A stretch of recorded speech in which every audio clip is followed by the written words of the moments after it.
Vamos a continuar ahora con la segunda parte de los 5 movimientos. Vamos a ver cómo los 5 movimientos se equilibran uno con otro, pero antes vamos a recordar que los 5 movimientos están formados por lo que es la madera, el fuego, el metal, el agua y la tierra.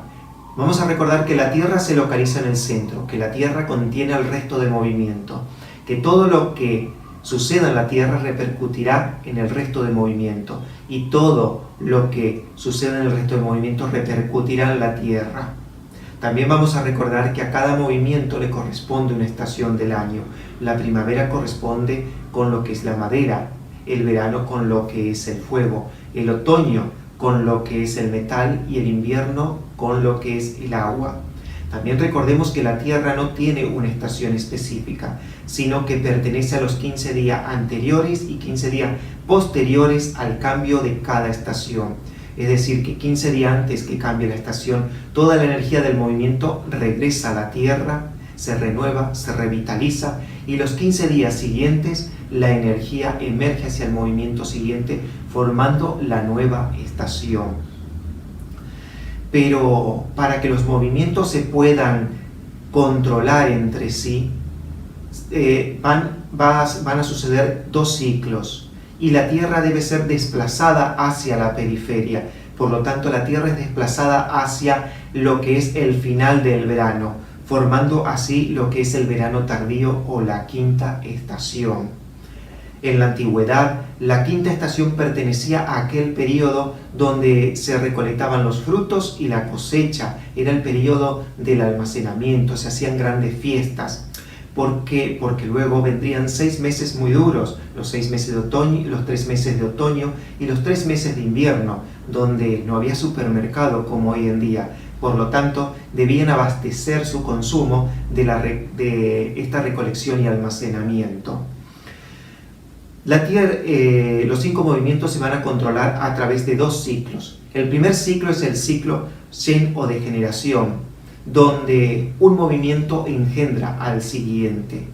Vamos a ver que la madera da vida, engendra a lo que es el fuego. La madera alimenta al fuego. Esa madera que se quema posteriormente se transforma en ceniza, por lo tanto el fuego va a dar vida a lo que es la tierra, va a engendrar la tierra, esa ceniza que queda de la madera, que se ha quemado, la madera va a formar parte de la tierra. La tierra va a engendrar en su interior a lo que es el metal, va a contener en su interior al metal, mientras que el metal va a dar vida, a encauzar las aguas, a encauzar los ríos subterráneos, y el agua va a dar vida a la madera. De esta manera se repite una y otra vez el movimiento, el ciclo Shen o ciclo de generación, y cada vez van creciendo más y más. Claro, para que esto no se haga un ciclo sin fin de crecimiento necesitan un control. Entonces surge lo que es el ciclo Ke o de control. En este ciclo, un movimiento controla al otro.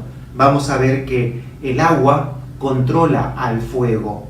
El agua apaga el exceso de fuego, mientras que el fuego controla al metal. Es decir, que cuando hay un exceso de metal, el fuego funde el restante que sobra del metal. El metal va a controlar la madera. Recordemos que la madera tiene un movimiento expansivo, por lo tanto, si crece excesivamente, el metal corta a la madera. La madera va a controlar a la tierra.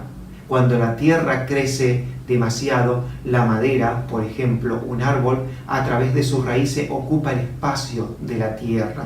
La tierra va a controlar al agua. Cuando hay un exceso de humedad, cuando hay un exceso de agua, es la tierra quien absorbe ese agua. De esta manera se cumple el ciclo Ke o de control. De esta manera los 5 movimientos se controlan mutuamente para mantenerse en equilibrio, y mientras estén en equilibrio, mientras haya equilibrio, hay un buen estado de salud.